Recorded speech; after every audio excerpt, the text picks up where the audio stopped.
Hello, tongue wranglers. Sorry I missed you yesterday. Okay, today we're going to talk about posture. So I'll be back here for this. What we're going to talk about is really try to figure out that ear over shoulder over hips position. Now, it's funny. Since I started working on my posture, my toes, and all of this stuff, my father insists that I've grown. I'm 4'10". I have not grown. I just stand up straighter now. And so it looks like I've grown.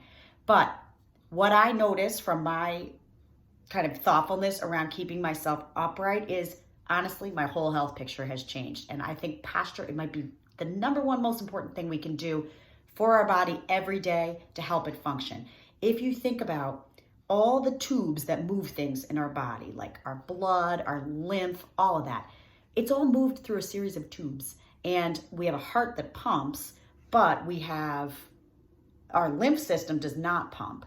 Either way, if we can, the tubes are all flexible. If we constrict those with our posture in any way, if we're asymmetrical or just constricted in any way, that movement of everything gets constricted. It makes sense, right? So the more we can be open and lined up and let our bones sort of be the scaffolding for all of the soft parts of our body to like flow, the healthier we're gonna be. So let's talk about posture. Now, we talked about the feet and how important it is to try to find that arch and really spread out those feet.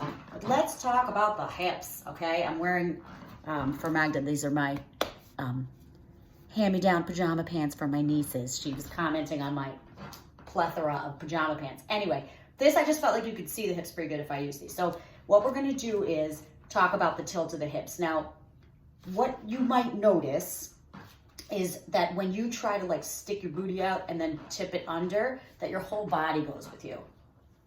And that would just suggest that there's a little bit of stiffness in your pelvic floor. But what you want to do if you have the flexibility is just practice thinking of the pelvic bowl, what it's like to tip it over and then tuck it under, like kind of sloshing if it were a bowl full of water, the water forward and backward, and finding that middle place.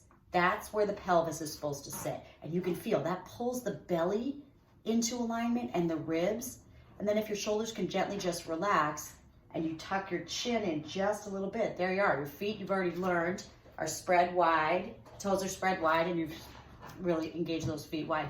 That's the proper position that we should be in when we're standing up or sitting down. So one thing I like to do is I like to build that posture, and then I have folks, put the old school book on the head. This is a shiny magazine about Bob Dylan. I'm gonna put it on my head. The shiny ones can be kind of hard to do, but let me find something a little more matte. Here, this one has some matte, there's a notebook. So I put this on my head, I build myself up, I get that pelvis right in line, my ears over my shoulder, and we just practice straight up, sitting down, keeping that posture, standing up. You can try walking forward, walking backward. See, they knew what they were talking about on Happy Days when they made Joni do this, right? This keeps everything aligned.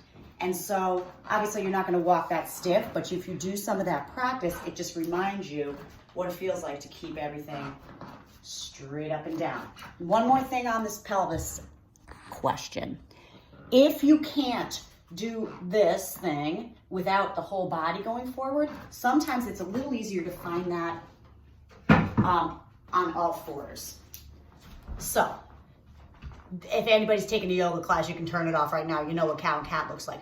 But what we're trying to do, again, is just find that pelvic tilt. So my belly, you can't really see. You're gonna pull your belly in while you do this so that you don't like over dump into the back, so that you're really just tilting the pelvis. So squeeze. Here's my belly when I let it go relaxed. Here's it squeezed in. Squeeze your belly in. And then you just drop it down. You can feel the tailbone tilt up and then let it tilt back. Oh, my kids would kill me if they saw this right now. But this is what you got to do. So you're trying to just find that tilt to be able to kind of tilt the pelvis forward and backward.